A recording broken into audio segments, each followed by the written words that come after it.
Приветствую всех на канале Творческий сундучок. С вами Татьяна. Сегодня будем с пользой утилизировать джинсовые обрезки. Подобрала разных размеров джинсовые лоскутики, разных оттенков. Также у меня собралось немало расшитых джинсовых лоскутиков в технике сашико. Это японская вышивка, она пользуется популярностью, привлекает простотой в исполнении. И пришло время, их надо уже куда-то пристроить. Кстати, такую работу удобно брать с собой в дорогу. Достаточно иметь небольшое количество лоскутов, иголку, нитки, ножницы, немного фантазии, и вам уже не скучно. Расшитые таким образом лоскуты всегда могут найти применение в каких-то изделиях. У меня есть такие работы с использованием этой техники и сумки, и панно. В частности, я расшивала органайзер на стену. Органайзер с секретом из джинсов. Пользуюсь этим органайзером. Ссылку на него я оставлю под этим видео в описании. Ну вот я, пробовала. Здесь у меня даже иголочка еще. Вот. Смотрится очень красиво. И когда хочется посидеть с иголочкой в руках, проявить свою фантазию,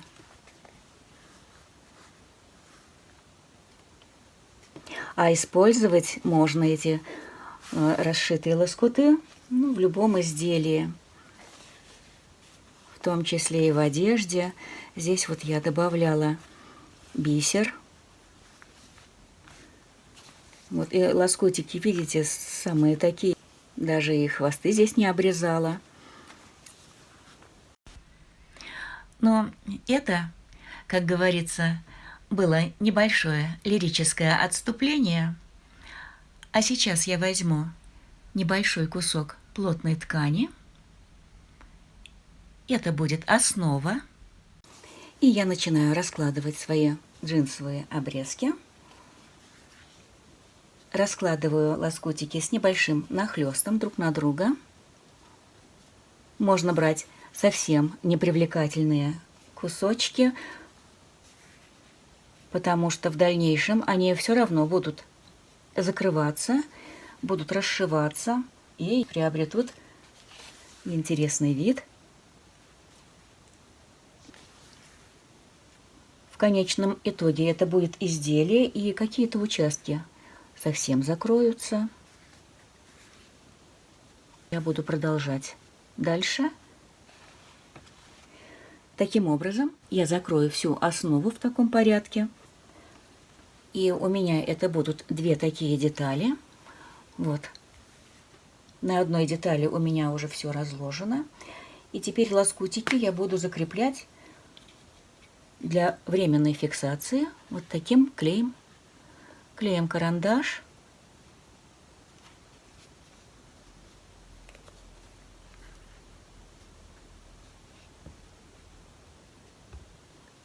Вместо клея можно использовать клеевую паутинку, можно использовать клеевой флизелин. Но зачастую у простых рукодельниц такого дома не бывает, а карандаш клеевой он всегда найдется. После того, как я все промазала, можно закрепить еще кое-где булавочками, чтобы лоскутики не елозили и не разбегались, как им хочется.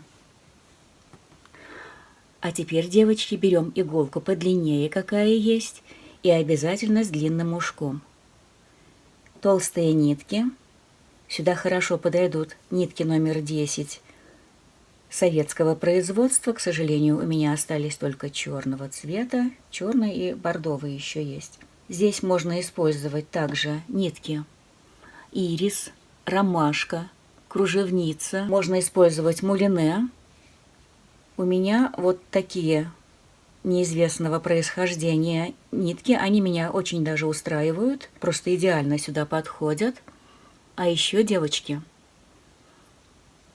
Я даже подозреваю, что это именно оттуда на производстве используют вот такие суровые нитки для зашивания мешков.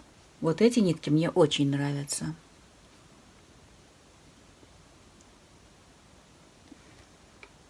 Полотно я буду прошивать продольными линиями, швом вперед иголка. И я решила расчертить полотно. Иголки я убрала, чтобы они мне не мешали. Расстояние между линиями 1 сантиметр. Конечно, удобнее прошивать полотно по более короткой стороне. Но моя дальнейшая задумка предусматривает горизонтальные линии в будущем изделии. Линии я расчерчиваю мелком, а на светлой ткани исчезающей ручкой. Стежки самые простые. Стараемся делать длину стежков одинаковой, но даже если где-то длина стежка окажется длиннее или короче, или какой-то стежок захочет вильнуть в сторону, это вида не испортит. И вот в таком духе продолжаем. Очень важно, чтобы игла была острая и гладкая. Случается, что попадаются иглы не очень гладкие.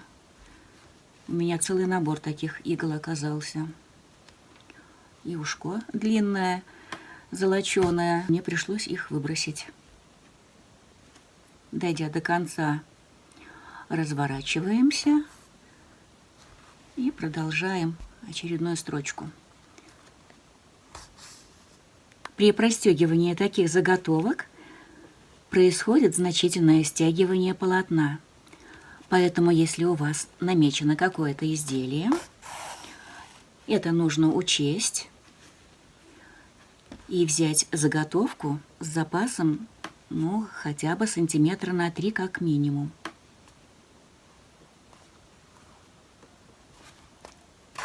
И вот я полотно отшила.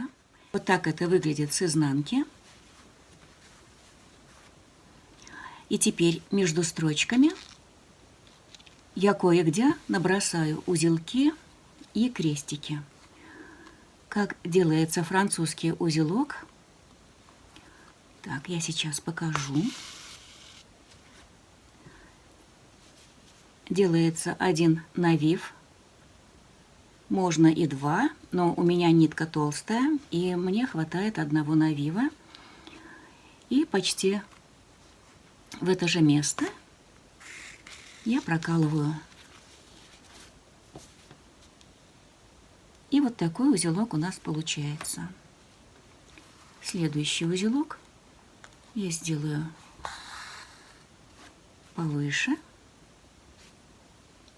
Опять навив, вкалываю и протаскиваю нитку. Вот таким образом. Так, крестик я сделаю небольшими стежками. Это совсем просто.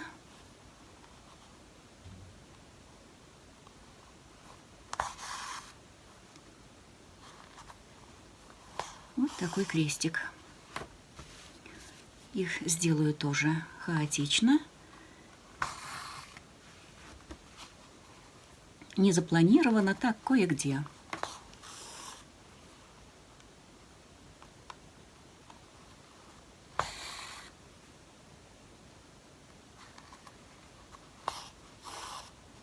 Вот в таком порядке. Ну вот я разбросала крестики-нолики, и вот этот широкий незашитый край я закрепила швом козлик. То же самое я проделаю и вот с этим краем. Хотя можно, конечно, его оставить впоследствии. Все незашитые здесь края, они обмахрятся, что придаст больше привлекательности. Ну а сейчас я показываю, как делается шов-козлик. Кстати, мы все козлик-козлик, да? А Как оказалось, этот шов называется русским швом. Для меня это было приятной неожиданностью, и узнала я об этом из полной энциклопедии женских рукоделий. Вот издание 90-го года. И вот он, этот шов. И, как видите, он называется русский шов.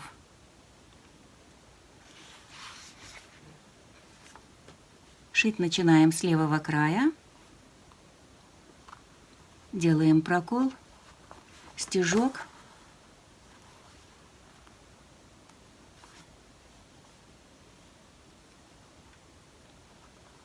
То же самое производим и с нижнего края.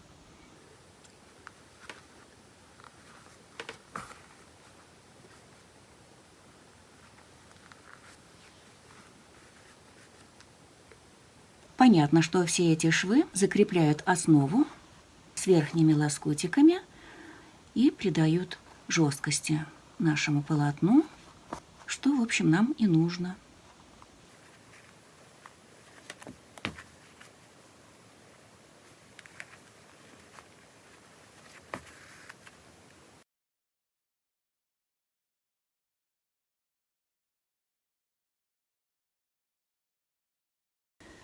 При работе со вторым полотном руки мои начали делать то, что я совсем не планировала.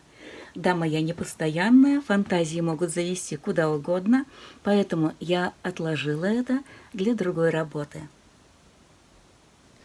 А с первым полотном я закончу таким образом. Это из ранее вышитых заготовок, это карман, и полотно я готовила для этого кармана. Поэтому я здесь, вот на этом поле, никаких выкрутасов не делала. Как видите, картинка очень простая.